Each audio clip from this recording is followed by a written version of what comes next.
Right, good morning from Patrick's Patch, and I'm back with Rachel, who is about to show us how she's going to start planting potatoes. So Rachel, tell us, the potatoes you've got at your feet there are what? What are you growing? I'm growing these salad blue potatoes. We have grown them before.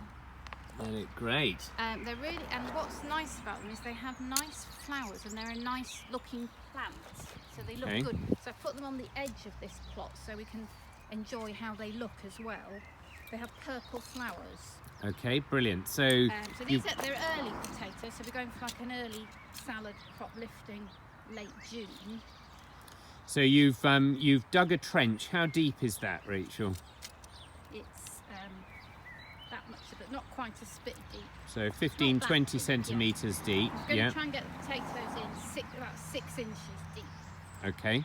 So I've just dug that out in this. This is a nice loose soil, well drained, in a sunny spot.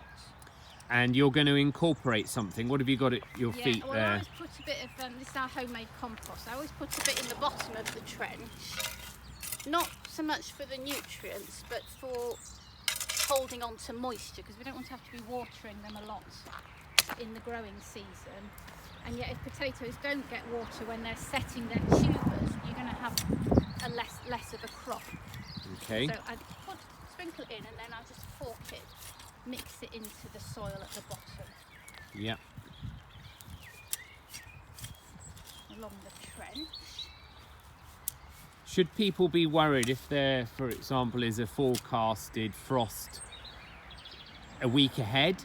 Is that a concern, or you can still it's plant? It's a concern if they've started to, if the tips are emerging, which takes about 3 weeks before you'll see your potato on the surface, and then it is very much a concern if there's a frost forecast.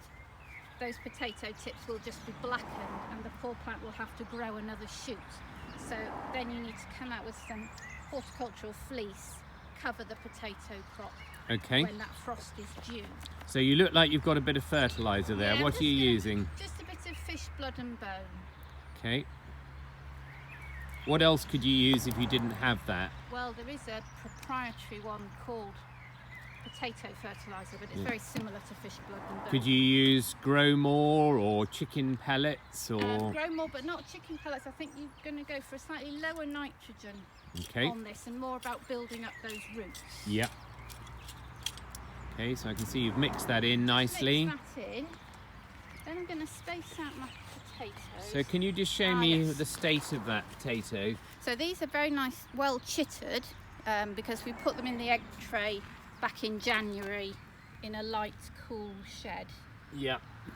So they've grown these shoots. Even if you're a bit late with your potatoes and you haven't chittered them, they will still do that under the ground. But this just saves a bit of energy. Okay. And gets them going quick. So I'll space them out first. So what is your spacing here?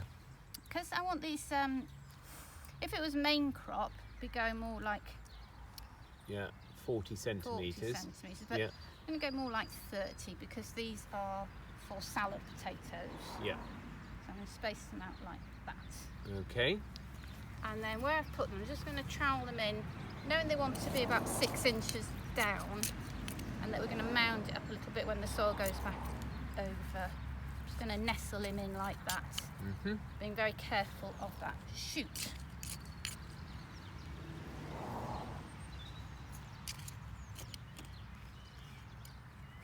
So then I go all the way along the road putting them in, and then it's just a case of tucking them up.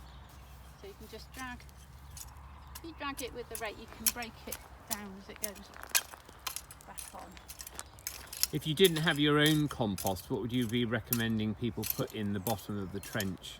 Like a bag of farmyard manure. Okay, yeah. Just something a bit juicy. Yeah.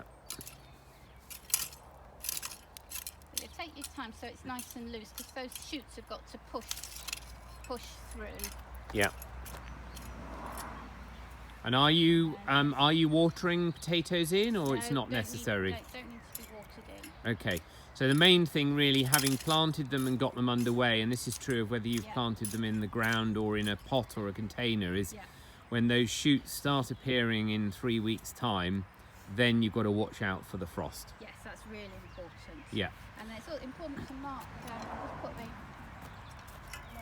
mark the end of the row. Yeah.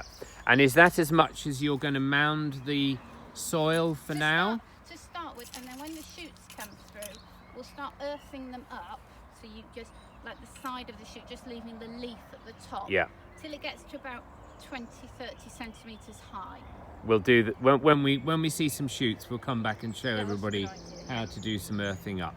So get started, get planting your potatoes, and we'll be back again soon to show you some annual seed sowing. Thank you. Bye.